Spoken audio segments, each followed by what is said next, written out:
And welcome to another week of Upon Further Review. I'm Josh Aubrey. A busy week for our area high school basketball teams as well as the Georgia Southern Eagle basketball teams. We also had softball getting underway for Georgia Southern. Let's get out to begin things with the area high school basketball. The Portal Panthers were on the road at Jenkins County opening up the region tournament. Their girls had gotten put out earlier in the week. Southeast Bulloch's boys and girls also got put out of theirs. The boys did pick up a win in the tournament but lost in the second round to Islands. As for Portal, they were taking on Truitland County. A win would put them into the state and a loss would put them in a tough position because they came in number 24 in the power polls and only the top 24 go.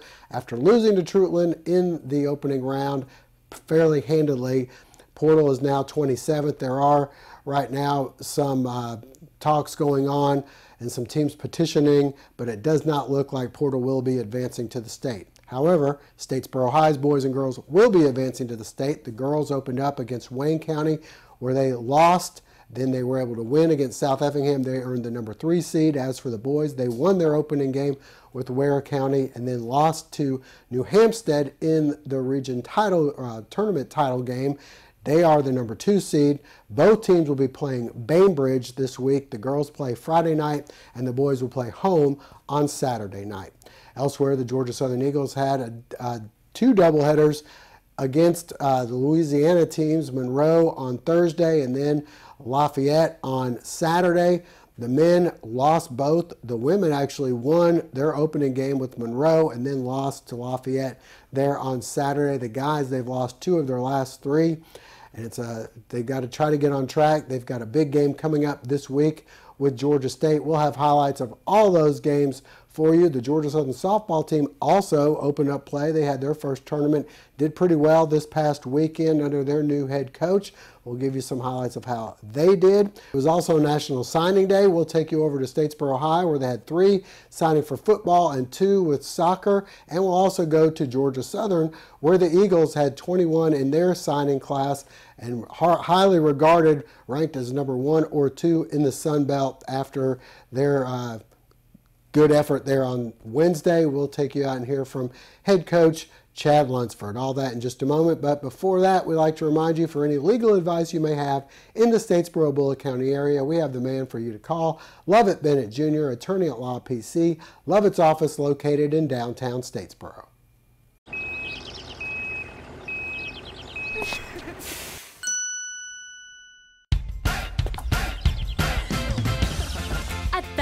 No credit refused isn't just an offer, it's a way of business and has been for over 100 years. No banks, no ridiculous credit requirements, just local Badcock store owners who treat you right and give you credit when others won't. It's never been easier to express your style and love your home.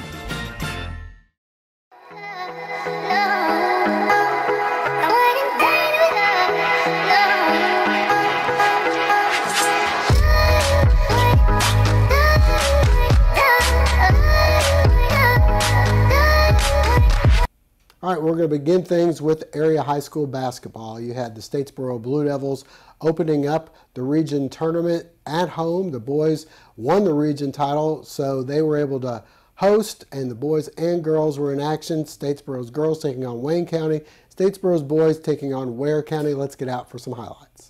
The opening round of the Region 2 5A playoff, Statesboro girls and Wayne County with the home state playoff on the line. Wayne with the early lead, Logan Eccles for 3. Jemiah Jones then to Bailey Roberts for the layup. Then it's Destiny Hartwell putting in 2 underneath. But Taryn Ward was tough to beat. The turnaround jumper. Later, Ward off the mark, but there for the putback. Wayne up by 6. Ward not missing on this one. She'd hit for 3 of her 24 on the night. Statesboro trying to come back. Robbins with the hoop. 2 of her 18, but they'd answer on the other end with Warren. Roberts off the mark. Statesboro from the 3-point line would go 1 for 22. Second half, Alexis Ward hits the first and only 3 in the game. They trailed 28-15 at the half, and then in the Blue Devils trying to come back. Roberts for 2, but Wayne too much. They'd go on to win 47-33. To the boys game we go. Statesboro taking on the 4-seed Ware County. And early on, Zarian Griffin putting on a show. He did a couple of buckets. Ware would fight back as they were hot from behind the arc, but Statesboro answers with Griffin. The 3 from the top of the key, then from the corner. He'd finish with 13 points in the first quarter alone and have 20 in the game. Later, check out the nice backdoor pass. Then another nice pass as Trey Burns finishes with the hoop and the foul. Tyler Goodman then for 3. Next, Cooper to Burns, 2 more of his 12. Griffin then a rare miss, but Tyler Goodman there for the putback. Next, a nice no-look pass to Joe Burns for the layup. Griffin, 2 more as he gets the floater to fall. Statesboro up 34-21 at the half.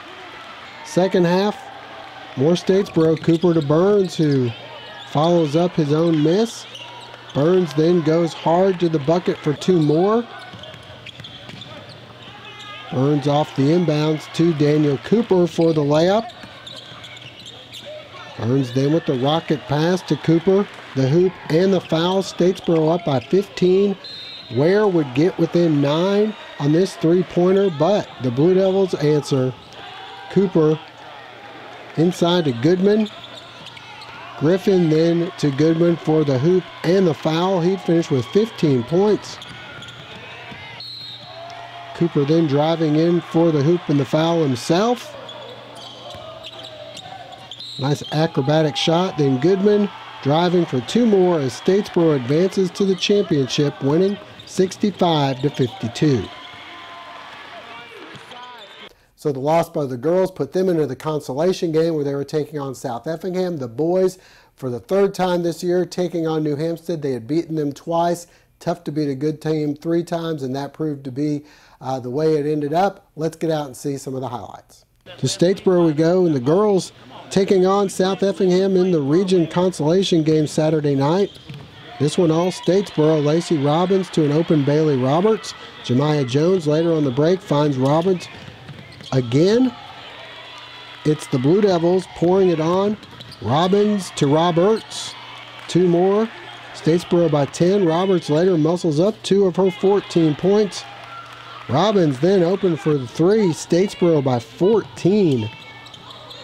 The Mustangs would try and fight back, but Statesboro was in control in this one. Jones to Robbins. She'd have 16 of her game-high 20 in the second quarter alone. Robbins then for 3. Statesboro up 34-18 at the half. Second half, Kamori Jackson on the break. Robbins then finds Roberts again. Statesboro up by 20. Destiny Hartwell later to Roberts for 2 more. Hartwell later with a nice pass on the break to Janiah Joseph. And finally, it's Robbins going strong to the bucket for 2 more as Statesboro rolls and earns the 3 seed, winning 65-39. To the boys game we go, in the region tournament title on the line, Statesboro and New Hampstead. The Phoenix start out red hot. Kadari Mitchell for 2. Statesboro coming back behind Zarian Griffin once again. Griffin with the layup. Then off the nice Trey Burns pass. Griffin with all 9 of Statesboro's first quarter points, but the Phoenix were throwing everything in. The bank shot off the glass. Samuel Brown later hits. Here's the bank shot off the glass. Samuel Brown then hits the long jumper. And then the 3 for Romaine Bennett. Phoenix up 9. Trey Burns tries to keep Statesboro in it with the hoop inside. Dontavian Leach then with the putback. Statesboro down 6 at the break. We move to the second half. New Hampstead pulling away. Brown comes up with the putback. Tyler Goodman tries to give Statesboro hope with the 3-pointer, but just too much from the Phoenix on this night. Even on the missed dunk, they get the putback, and they win 63-47. So the win by the girls and the loss by the boys, they'll both be playing Bainbridge to open up the state playoffs. The boys at home Saturday night, the girls on the road at Bainbridge on Friday night. Well, the Bulloch Academy Gators were taking on the Trinity Crusaders, and that was the last regular season game of the season for the Gators as they open up the region playoffs this week. Let's get out and see how things went. In the girls game, BA up early. Reagan Ellis banks home 2. Ellis then with the friendly roll on the long 2 from just inside the 3-point line. She'd finish with 16 points. Next, off the inbounds, Brian Boykin, the hoop and the foul. BA up by 5. The Crusaders coming back. Ruthie Scott drains this one. Carmen Leroy then for 3 of her 12 points. Camille Rogers then gets this one to fall. Trinity with a 5-point lead. BA tries to come back. Ellis inside 2 more. But the Gators down 22-16 at the half. Second half, the Gators come back. Casey Ricketts for 3. Later, Leah Williford penetrates and banks home 2. Nice one here. The comeback continues. Ellis, the tough basket. Abby Newton adds 3 of her 12 points. And then off the inbounds, Ellis coming through with the hoop and the foul. The Gators would take a 1-point lead, but Trinity then goes on a 17-4 run in the fourth, and they go on to take this one 50-40. To the boys' game we go, and BA recognizing their seniors between the 2 games. A nice group there.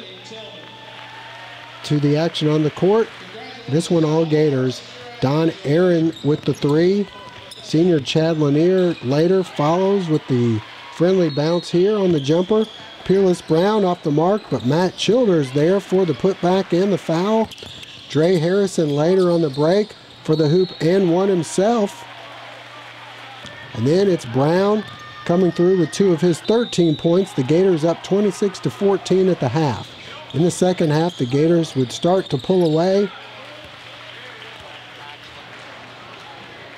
Don Aaron with the tough bucket, and then Peerless Brown spots up for 3.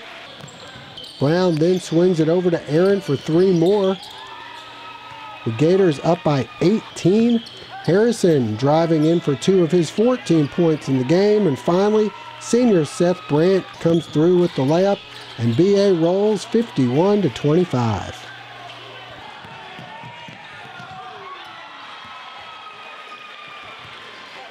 So the loss by the girls, they'll be in the 4-5 region play-in game. And as for the boys, they are the number 2 seed. They'll be taking on the number 3 seed. That's Pinewood. All those games taking place at Edmund Burke this week. We'll let you know how they do next week's show, rather. And as for the Portal Panthers, we mentioned they lost in the opening round to Truitland County. Let's get out and see some highlights from that game.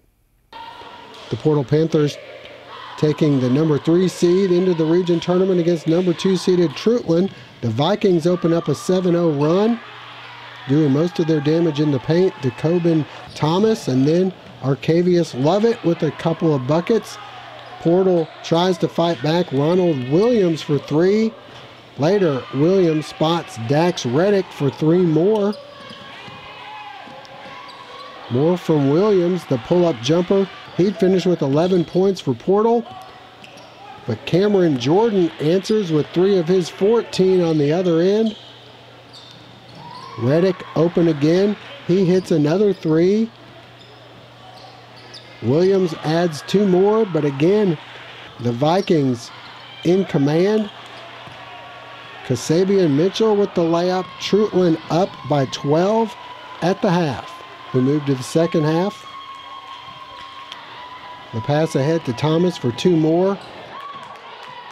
Portal fights back to get within 9 on this bucket by Craig Ware, but Trutland pulls away in the fourth and will go on to win by a final of 62-39.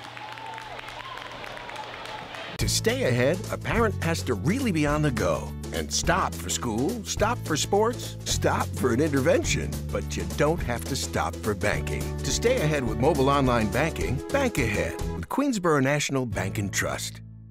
See Jeremy Reagan and the staff at Queensboro National Bank and Trust, South Main Street in Statesboro. A sports injury can stop you in your tracks. At Optum Orthopedics, our specialized physicians and staff use advanced orthopedic procedures with one specific goal in mind: to get you back to you. If you have a sports injury, request an evaluation. Experience the Optum difference.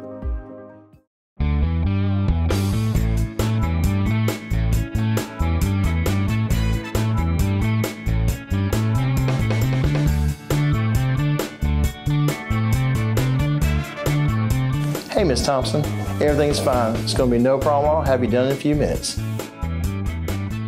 My name is Kasey Nordhoff, part owner of Complete Car Care, and I want you to come see me.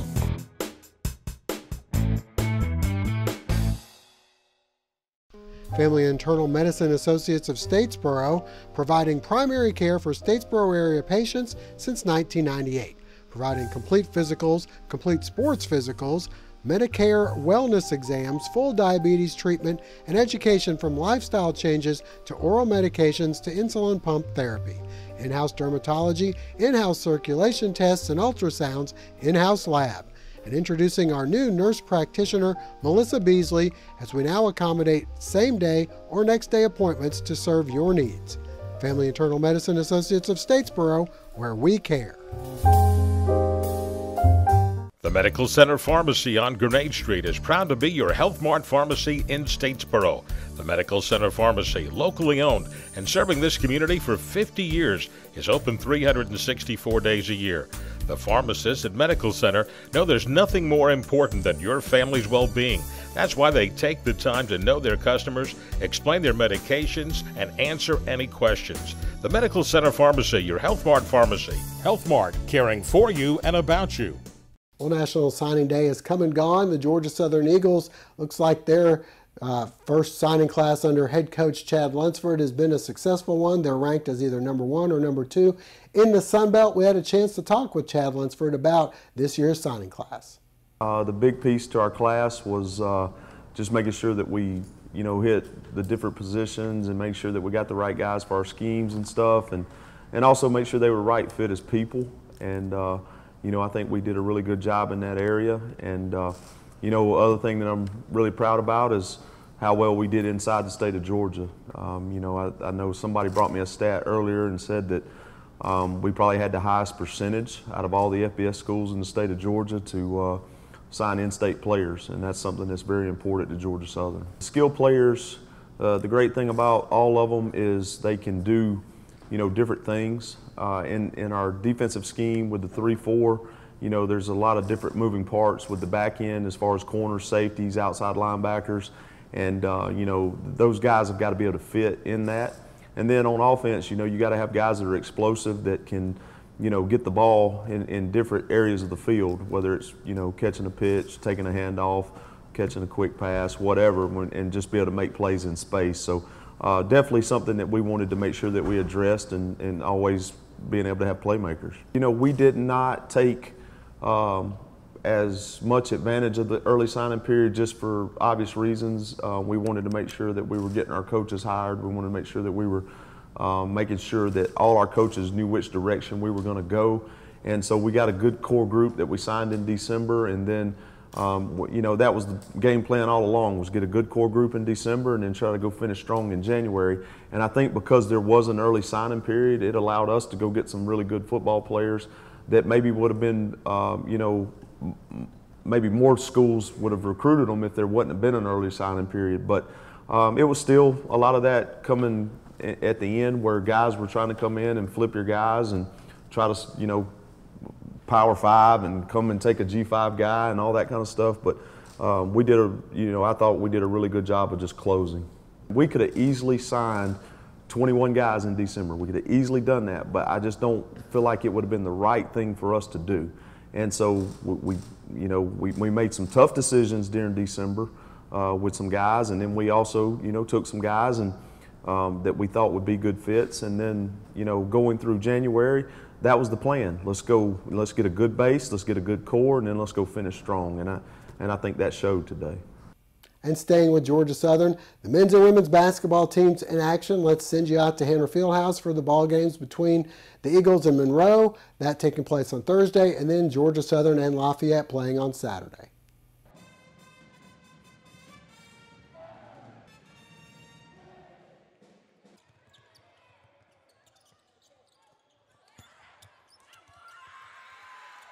Georgia Southern women looking for only their second conference win of the year, taking on UL Monroe. Second half, and the Eagles trying to pull away. Sarah Moore inside for 2. Monroe answers. Carissa Moody inside for 2. The Eagles right back. On the break, Alexis Brown, 2 of her 18 points. London Archer responds on the other end, but the Eagles too much. Rianne Beeman with the bucket. And Georgia Southern notches only their second conference win of the year in impressive fashion, winning 75-45. The men's game starting with a moment of silence in honor of former Georgia Southern football standout Edwin Jackson, who was hit and killed by a drunk driver last week near Indianapolis. To the game we go. Monroe hot from long range to open things up. Travis Munnings with the honors. Seconds later, it's Munnings again, this time from the other side. Same result. Georgia Southern trying to respond. Ike Smith going to connect on the triple for the Georgia Southern Eagles. Then Southern goes inside. Monte Glenn gets the rock and proceeds to nail the little hook from out front. But the Warhawks remain hot from beyond the arc. Sam McDaniel cans a 3 on the other end. The Eagles right back. Mike Hughes fires one up from long range. His 3-point attempt is good. Minutes later, it's Quan Jackson getting in on the act. He gets a good look from 3-point land. But the visitors always had an answer. Michael Ertl with the fadeaway jumper on the other end, and Monroe wins this one in overtime by a final of 66-64.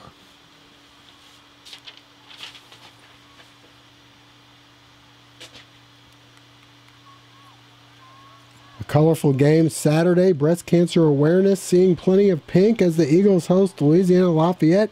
Troy Swain starts it out for the visitors. Rianne Beeman answers on the other end for the Eagles as she drives in, gets this one to go. Later, it's Amira Atwater going in strong for 2. But the Raging Cajuns in control. Simone Fields hits inside. Later, it's Fields once again. Aliyah Belcher tries to answer. She hits the jumper, but Lafayette too much. And they win this one by a final of 58-48. To the guys' game we go, and a great crowd on hand. The Eagles hot out of the gates. Ike Smith hits the runner in the lane. Later, Smith will drain the 3-pointer. He finished with 25 points. Later, it's Quan Jackson burying the 3. One of 4 Eagle players in double figures. The Raging Cajuns start to heat up. Jonathan Stove hot here. He'd have 25. Next, it's Jerkins Davis driving for 2, cutting the lead to 1. The Eagles right back. Smith drives and throws down the one-hander. But Bryce Washington answers with the reverse. Tukey Brown out most of the first half with foul trouble, but David Lee Jones responds nicely with the three. Jake Alsmiller adds a three himself. Justin Miller on the other end for the Cajuns with the hook shot. Smith then with another three. Jones then in the corner for three more. But Louisiana Lafayette heats up before the half. Washington, two more of his 18 as he slams it home. Then and that's going to wrap Marchetti it up for three. Show. We thank you for joining and finally, us. Hope Marchetti to see you again next week. Will hit another just before the half. The Raging Cajuns win a shootout, 102-91.